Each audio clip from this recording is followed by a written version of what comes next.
Olá pessoal, tudo bem com vocês?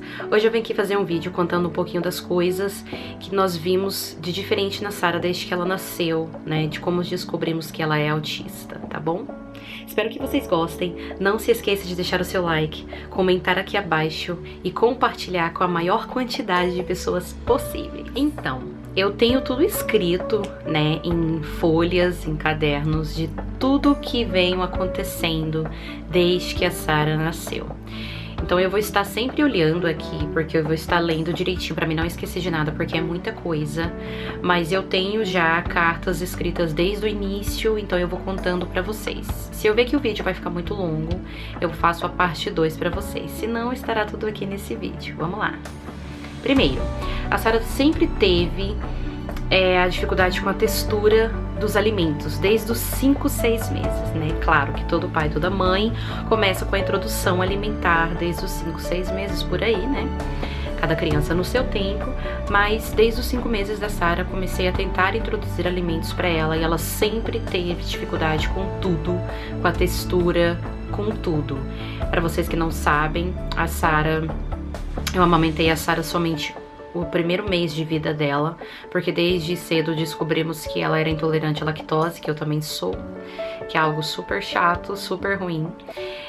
Mas no caso dela, por ser tão nova e não sabia nos explicar de fato o que ela estava sentindo, a gente foi descobrindo aos pouquinhos e aí descobrimos que ela era intolerante à lactose. Então eu tive que parar de amamentá-la, porque eu teria que fazer uma dieta muito restrita para que ela pudesse continuar mamando em mim, só que ia demorar muito e o caso dela já estava muito grave, ela já estava chorando muito, ela já estava vomitando muito, então a gente optou por entrar, para o melhor da vida dela, entrar com uma fórmula, e essa fórmula era manipulada e ela ficou tomando esse leite durante quase 2 anos e graças a Deus, não foi 100% a melhora, mas deu um grande alívio e ela mamava esse leitinho, todos os dias, mas ela sempre teve a dificuldade na questão de alimentações sólidas e até hoje ela tem. Hoje ela tem a seletividade alimentar, então foi uma das primeiras coisas que a gente sempre percebia de anormal, assim, na Sarah, de diferente de outras crianças, é que eu via todo mundo, minhas amigas ao meu redor, introduzindo alimentos para os seus filhos. Claro que cada criança tem seu tempo, mas eu via que ela não se interessava e ela não queria.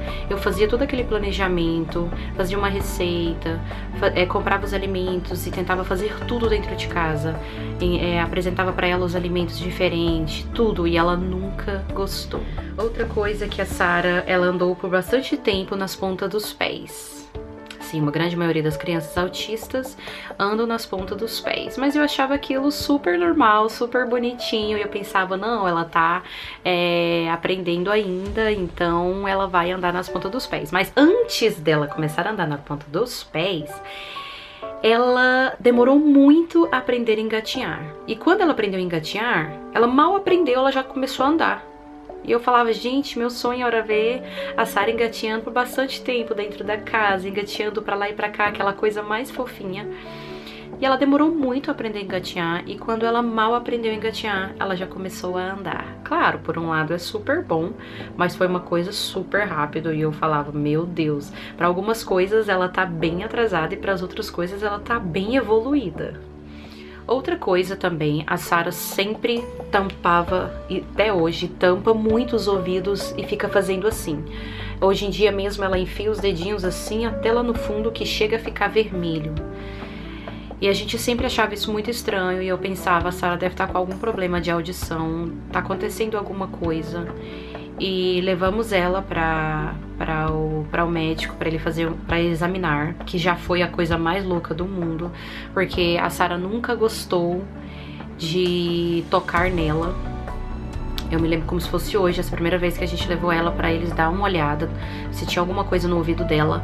Foi a coisa mais difícil, foi quase que impossível de fato para o médico olhar o ouvido dela. Ele conseguiu olhar assim bem de longe, mas graças a Deus ele conseguiu nos dar a certeza que ela não tinha nada ali no ouvido dela e que todo o comportamento que ela estava tendo ali durante a consulta era de uma criança com espectro autismo. Então ele ainda falou isso pra gente e eu fiquei meio assim, ai, outra pessoa vendo coisas onde não existe. Porque existiu algumas pessoas, né, a minha mãe, a minha irmã e algumas outras pessoas que chegavam a nos falar que algumas coisas na Sara estavam muito estranhas, muito diferentes.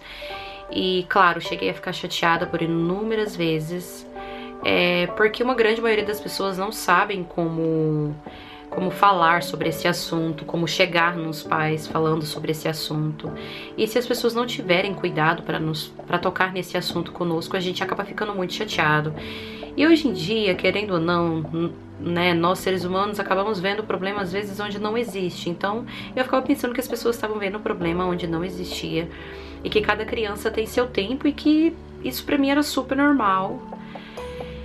E até que no início desse ano, eu e meu esposo sentamos pra conversar, nós dois dentro de casa. Foi um momento bem difícil pra gente, nós choramos, oramos, falamos com Deus, conversamos.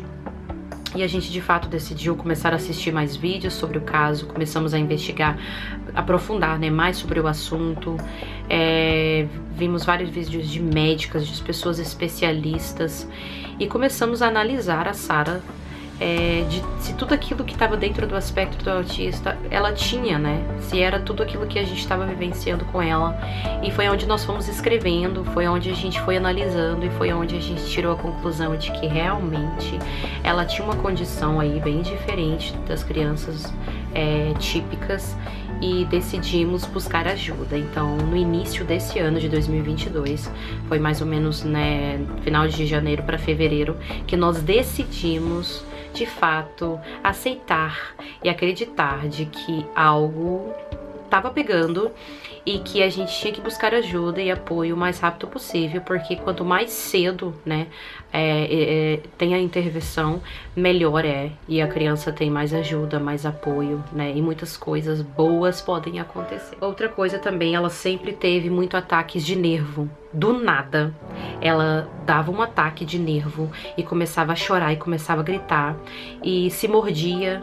Desde muito cedo ela faz isso, se mordia, puxava o pouquinho cabelo que ela tinha, que hoje ela tem bastante, mas ela tentava puxar assim, ela se zunhava, ela gritava muito, e era uma crise de nervo assim inexplicável.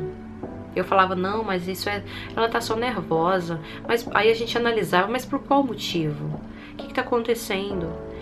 E a gente começou a perceber que ela tava tendo muitas crises de nervos, uma atrás da outra, mas eram muito raras, tipo, 1, 2 vezes ao dia. Hoje, no momento que estamos hoje, ela, né, tem 3 anos e 8 meses, ela tá tendo o dobro de crises de nervo, e ela tá tendo isso com bastante rotina, né? Então, foi uma das coisas que a gente viu nela também desde muito cedo. Ela também nunca foi te concentrar e focar em nada. Nada assim. Por isso, claro, que nós temos, né, total certeza de que ela também tem o TDAH, que é o déficit de atenção e hiperatividade, pois ela é muito imperativa e ela tem muita dificuldade com concentração. Ela não foca 100% em nada. A gente tem que manter o som das musiquinhas de desenhos e tudo tocando, mas ela tá o tempo todo em movimento. Entendeu? Ela não fica ali parada, vamos colocar um filme pra ela assistir. Ela não senta ali e fica assistindo o filme. Por ela ser muito ansiosa e ela perde muita concentração rápido, ela nunca foi de focar e concentrar em nada. Outra coisa que ela também tem, ela nunca gostou de ter contato visual com ninguém e com nada. Então a gente sempre foi de chamar ela pelo nome dela, de fazer com que ela olhasse pra gente, chamasse ela, sentava ela na minha frente, olhava para os olhos dela e ela sempre virava o olhar, ela nunca concentrava. Então ela não tem, e quando tem, é pouquíssimo contato visual. Ela também olha de lado, ela olha assim o tempo inteiro. Uma grande maioria das crianças autistas, né, do início desse ano pra cá, que a gente vem estudando muito sobre o assunto, tem essas mesmas coisas, ou algumas coisas, ou as outras são diferentes. Outra coisa também que ela odeia mudanças de rotina. Ela nunca gostou de mudança de rotina relacionado a nada. Desde que ela nasceu, se a gente trocava a rotina dela para qualquer coisa que fosse, ela ficava estressada. Então, se a gente estava na rua num período que ela deveria estar dormindo, ela começava a chorar e entrava em crise. Hoje é pior ainda. E hoje, por mais que a gente tenha uma rotina com ela, mesmo tendo a rotina, as coisas saem do controle. E ela chora muito, e ela grita muito, e ela começa a entrar em crise, e a crise de uma criança autista. Pra vocês que não me seguem lá no meu Instagram, eu sempre tô deixando algumas coisinhas lá, respondendo algumas perguntas. Pra você que não me segue, comece a me seguir. Ela também nunca gostou de brincar e interagir com ninguém. Então, ela sempre gostou de brincar sozinha. Eu sempre tentei, até hoje, tento brincar com ela. A gente compra brinquedos para que ela possa se interagir com a gente. Compro bastante livros, que é uma das coisas que ela mais ama, ficar folheando e ali olhando as imagens e tudo mais. Eu sempre tento ler para ela e ela não gosta. Então ela nunca gostou de interagir com ninguém.